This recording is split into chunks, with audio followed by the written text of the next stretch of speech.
So on today's video, I'm going to show you another way to use your Mini Maker Griddle by Dash when you're cooking. If this is the only thing that you have in your van, you can use it in several different ways to cook.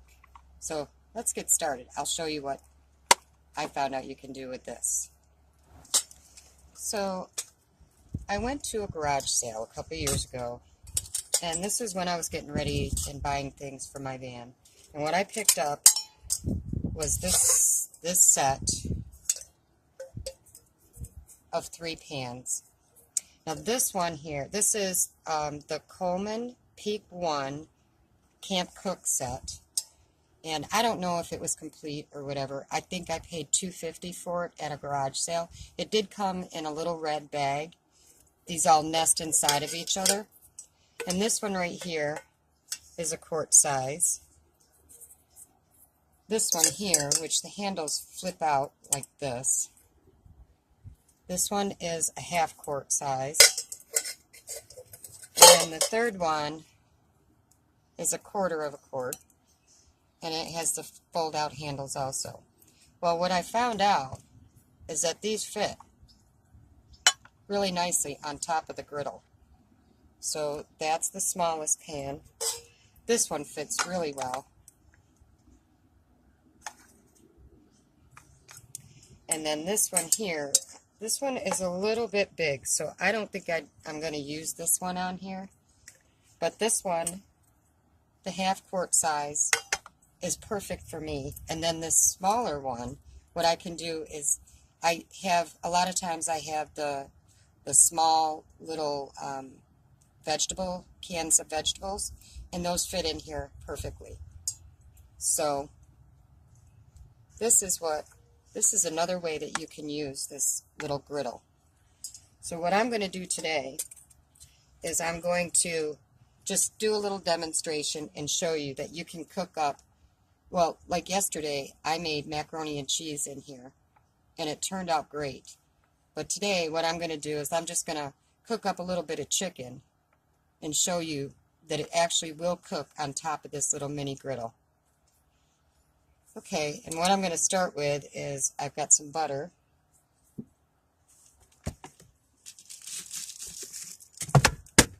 I've got a few chicken tenders. I split them up, and I have some stored in my daughter's house in the freezer so that when I need them for later for another dish, I can just go in and thaw them out and bring them out and use them. So there's 3 of them, the 3 of the tenders in here today. So what I'm going to do is I'm going to cook these up in here to show you that it actually really will work. Okay. So first things first, I need to get this plugged in. And this is the Mini Maker Griddle by Dash, and I believe that it only takes 350 watts of power for however long you use it. So it's low watt cooking. So I'm going to get this plugged in and my unit turned on.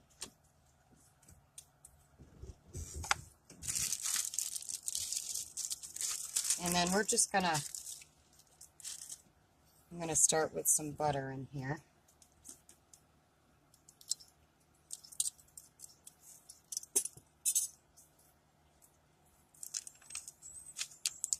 Yeah, yesterday when I was making the macaroni and cheese, it took about 40 minutes to cook it.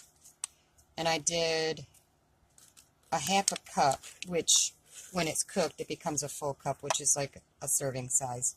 So it took 40 minutes, and then all I didn't even have to drain the noodles or anything.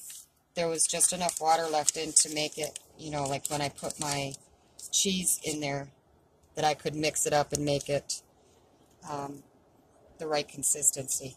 One thing that I will warn is this back part does get hot, so make sure that you don't touch that part. But I don't know if you can see. As you can see, it's already starting to melt, my butter.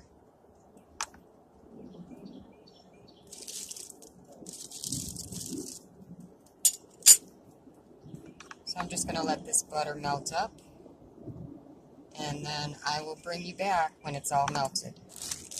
Okay, so my butter is all melted up now, and I can't find my gloves, so because this is chicken, I'm going to use a plastic bag to take this out because I don't want to get it all over my hands.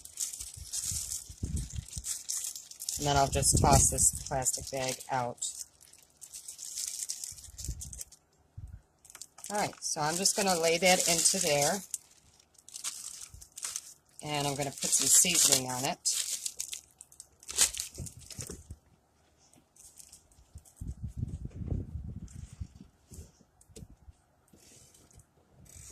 Okay, so we got our bodia complete.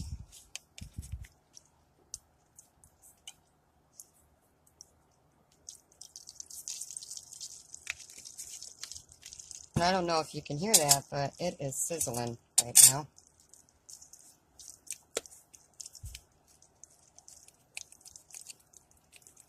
And I'm putting a little bit of garlic powder on it.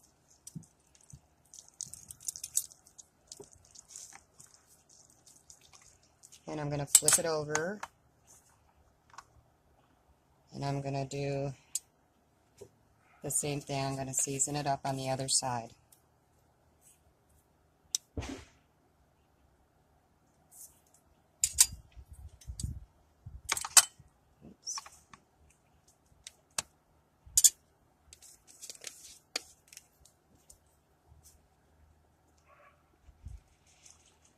Try to move this over a little bit so maybe you can, maybe if I adjust the camera a little bit, you'll be able to see better. Okay, so I've got the chicken in here and I'm just going to cook it up. It shouldn't take too long. Like I said yesterday, the macaroni and cheese took 40 minutes and it was perfectly done. That was my little test to make sure that this was going to work out. Let me show you. This is sizzling here. I can get you down in there.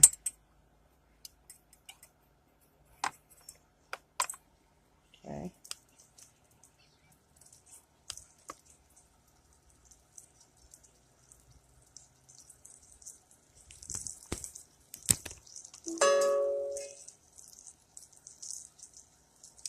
Now, let's see. I can't tell if you can see or not, but it is sizzling, so, and it's starting to smell really good too.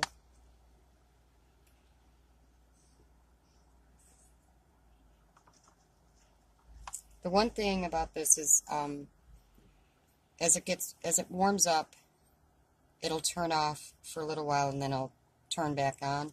It never gets completely cold. It just turns itself off periodically through the cooking stages. So, anyhow, this is what the chicken is looking like.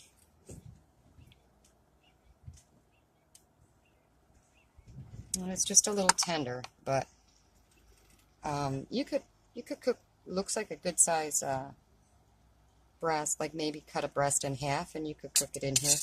That's for sure. It definitely is big enough. So I'm just going to let this keep cooking, and I don't know how long it'll take, but I'll bring you back when it's done. Okay, so I went ahead and I put the lid on it just to make the pan a little bit, stay a little bit hotter. And this thing gets a little warm. But this is what the chicken is looking like now. Let me see if I can. It's starting to get a little brown on each side. And it's smelling good because of all those seasonings that I put on there.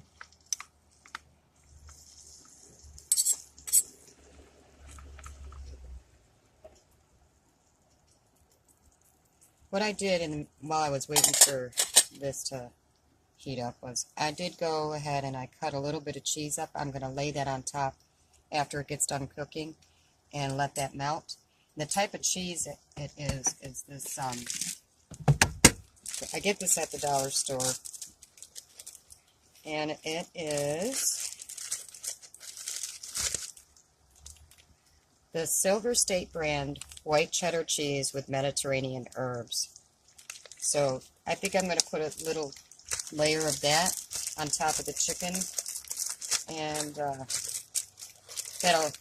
I think it'll top it off nicely. And I'll let it melt.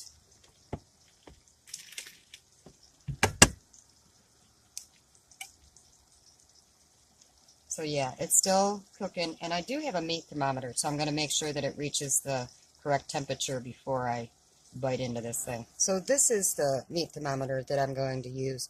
Right now it's reading so low because I have it stuck inside my refrigerator.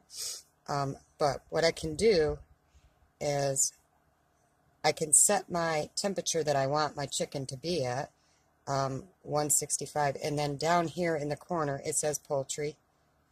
So let me get this out of the refrigerator and you'll see how it'll warm up as soon as I take it out. And then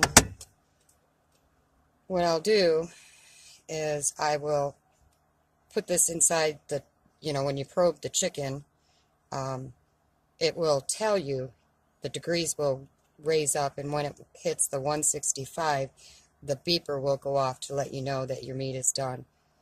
It has several different functions. You can do it for the hour, like say you wanted to have it cooked for 2 hours, and then you'd know exactly what the temperature of your meat is at the 2-hour mark. So this is the timer or the meat thermometer that I use, but I also use it for my fridge because I don't want stuff to spoil in there. But anyways, yeah. Oh yeah, and it does have Celsius on your, if you go to the thermometer side. So there's Celsius, and then you can switch it over to Fahrenheit if you do it that way. So yeah, that's the meat thermometer that I'm going to use. Okay, so I put the cheese on top of the chicken, and I'm just letting it melt a little bit, and then it'll be done, and I will plate it up and bring you back. Okay, so the cheese is nicely melted, and so I'm just going to pull this out of here. I'm going to unplug the unit. Back on it.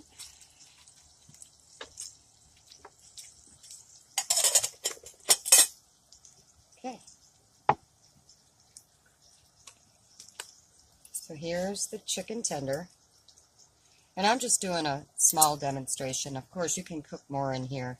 I just wanted to show you that there's other ways that you can use this. Just find yourself some small pans, and you can definitely cook on this just like it was a stovetop. You can do mashed potatoes in here. You could do spaghetti. I mean, there's all kinds of things that you could do in this type of setup. So, anyways, I'm going to take a little bite of this, and I'll show you the inside so you see that it's all cooked. See, it's all flaky and it's all cooked. And it really didn't take that long. I want to say maybe it took 10 minutes for this chicken tender. But, like if you had more in the pan, it probably would take a little bit longer. But like I said, this is just a quick little video to show you a different way to use your Mini Maker Griddle by Dash. So let me take a bite of this and I'll let you know. It's nice and tender. And actually that cheese does give it a nice little kick. But yeah. This is just another way that you can use the griddle if this is all you had in your van. Now I realize I could have made all of this in my rice cooker, but I did want to show you this method here. I hope you liked the video, and If you did, please give it a thumbs up. Please like, share, subscribe, all that happy stuff. And I'll talk to you later. It's really good.